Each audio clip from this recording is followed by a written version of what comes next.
Hello friends, welcome to மாங்கனி சமையல். இன்னைக்கு நம்ம மாங்கனி சமையல்ல ரொம்ப ஈஸியா செய்யக்கூடிய முட்டை மிளகு வறுவல் எப்படி பண்றதுன்னு பார்க்கலாம். இந்த முட்டை மிளகு வறுவல் சாம்பார் சாதம், ரசம் சாதம், சப்பாத்தி, ரொட்டி கூட எல்லாம் சாப்பிடும்போது ரொம்பவே அட்டகாசமா இருக்குங்க. 10-15 நிமிஷத்துல டக்குன்னு செஞ்சு முடிச்சிடலாம். சரி வாங்க, இப்ப முட்டை மிளகு வறுவல் எப்படி பண்றதுன்னு பார்க்கலாம். முட்டை மிளகு வறுவல் பண்றதுக்கு ஃபர்ஸ்ட் ஒரு கடாயில 2 டேபிள் ஸ்பூன் அளவுக்கு எண்ணெய் சேர்த்துக்கோங்க.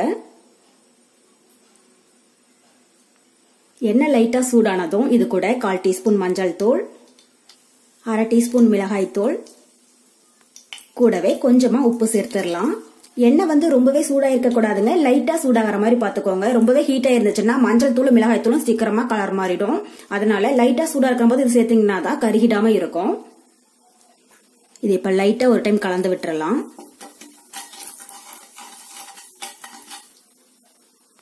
இப்ப இது கூட நான் 5 முட்டை வேக வச்சு இது மாதிரி 2 கட் பண்ணி எடுத்து வச்சிருக்கேங்க. இதை உள்ள சேர்த்துடலாம்.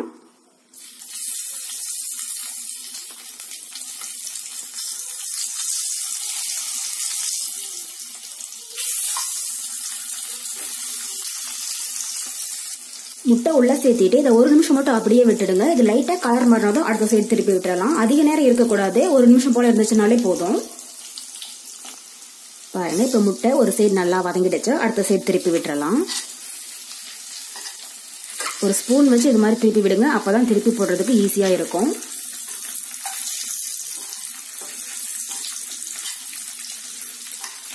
ஸ்டவ் மீடியம் ஹீட்லயே இருக்கிற மாதிரி பாத்துக்கோங்க, அப்பதான் முட்டை கருகிடாம இருக்கும். ஹைல இருந்துச்சுன்னா சீக்கிரமா மஞ்சள் தூள் மிளகாய் தூளும் கருகிடும். அப்புறம் முட்டையோட டேஸ்ட் நமக்கு மாறிடும். அதனால ஸ்டவ் மீடியம் ஹீட்லயே இருக்கட்டும். இது இன்னும் 1 நிமிஷம் போல அப்படியே இருக்கட்டும். பாருங்க, இப்ப முட்டை நமக்கு 2 சைடும் நல்லா வதங்கிடுச்சுங்க. இந்த அளவுக்கு ஆனதுக்கு அப்புறமா இதை தனியா ஒரு பிளேட்ல எடுத்து வச்சிடலாம். லைட்டா ஒரு 2-3 நிமிஷம் அளவுக்கு வதங்கிச்சுனாலே போதுங்க, அதிக நேரம் வதங்க வேண்டியது கிடையாது.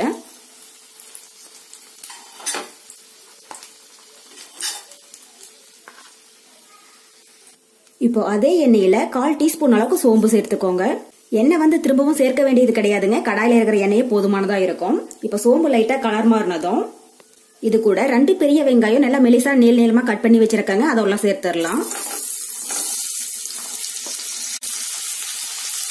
கூடவே 2 பச்சை மிளகாய் கீறி வச்சிருக்காங்க, அதையும் சேர்த்துடலாம்.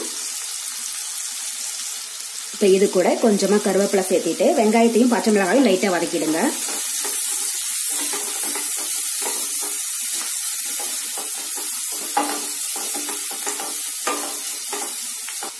பாருங்க, இப்ப வெங்காயம் லைட்டா பொன்னிறமா வதங்கிடுச்சு.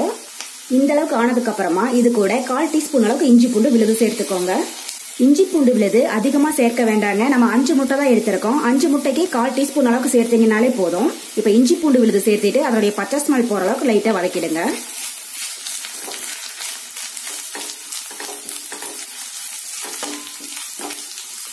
பாருங்க, இப்ப இஞ்சி பூண்டுடைய பச்சை ஸ்மெல் போயிடுச்சு. இது கூட ஒரு தக்காளி பொடியா கட் பண்ணி வச்சிருக்கேங்க, அதை உள்ள சேர்த்துடலாம்.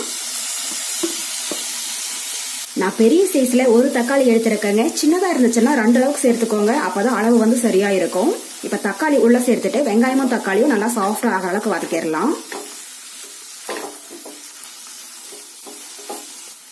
பாருங்க, இப்ப வெங்காயம் தக்காளி நல்லா சாஃப்டா வதங்கிடுச்சுங்க. இந்த அளவுக்கு வெங்காயம் தக்காளி நல்லா வதங்கினதுக்கு அப்புறமா இது கூட மசாலா பொருள் எல்லாம் சேர்த்துடலாம். இப்ப இது கூட 1 டீஸ்பூன் தனியா தூள் சேர்த்துக்கோங்க. கூடவே 1/4 டீஸ்பூன் சீரகத்தூள், அப்புறம் வீட்டுல ஃப்ரெஷ்ஷா அரைச்ச கரம் மசாலா 1/4 டீஸ்பூனுக்கும் குறைவா சேர்த்துடலாம். இந்த கரம் மசாலா நான் ஃப்ரெஷ்ஷா வீட்டுல அரைச்சது தாங்க. அதோட ரெசிபி லிங்க் கீழே டிஸ்கிரிப்ஷன் பாக்ஸ்ல கொடுக்குறேன், நீங்க செக் பண்ணி பாத்துக்கோங்க. கரம் மசாலா அதிகமா சேர்க்க வேண்டாங்க, 1/4 டீஸ்பூனுக்கும் குறைவா சேர்த்தீங்கனாலே போதும். இப்ப இந்த மசாலா பொருள் எல்லாம் சேர்த்துட்டு இதனுடைய பச்சை ஸ்மெல் போற அளவுக்கு லைட்டா வதக்கிடலாம். மிளகாய் தூளோ மிளகாவோ எதுவும் சேர்க்க வேண்டாங்க, ஏன்னா நம்ம ஏற்கனவே மிளகாய் தூளும் மிளகாவும் சேர்த்திருக்கோம். அதனால கடைசியா டேஸ்ட் பார்த்துட்டு பத்தலைனா மட்டும் தேவையான சேர்த்துக்கலாம்.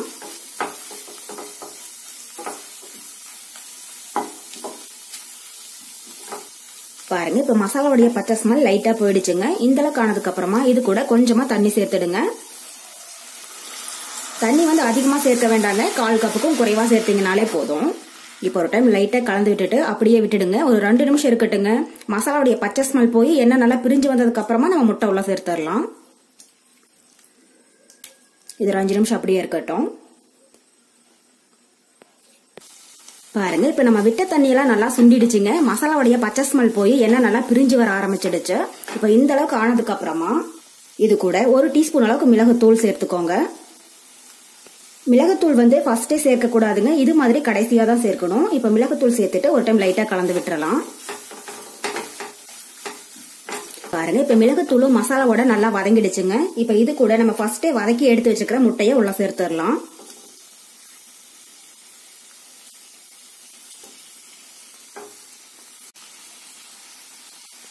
முட்டை உள்ள சேர்த்துட்டு லைட்டா இதை அப்படியே பெரட்டி விட்டுருங்க.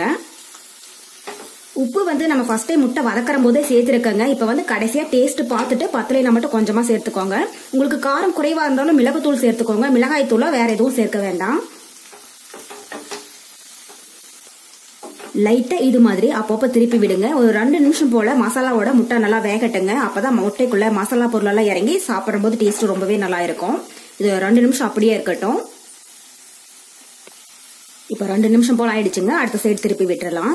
இந்த ஸ்டேஜ்ல உப்பு காரம் பார்த்துட்டு பத்தலைனா தேவைப்பட்டா கொஞ்சம் சேர்த்துக்கோங்க.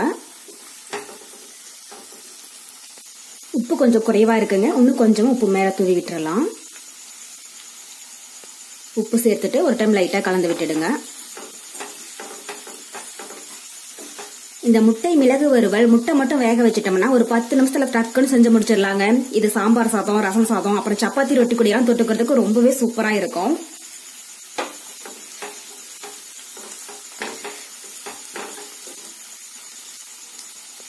அவ்வளவுதாங்க, நம்ம முட்டை மிளகு வறுவல் ரொம்பவே சூப்பரா தயாராயிடுச்சு. முட்டைக்குள்ள மசாலா நல்லா இறங்கி எண்ணெய் பிரிஞ்சு வர ஆரம்பிச்சிடுச்சுங்க.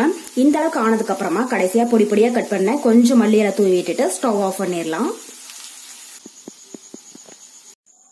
அவ்வளவுதான், நமக்கு இப்போ ரொம்ப ரொம்ப டேஸ்டியான முட்டை மிளகு வறுவல் ரொம்பவே சூப்பரா தயாராயிடுச்சு. கண்டிப்பா நீங்களும் இதே மெத்தட்ல செஞ்சு பார்த்துட்டு எப்படி இருக்குன்னு கமெண்ட் பாக்ஸ்ல சொல்லுங்க.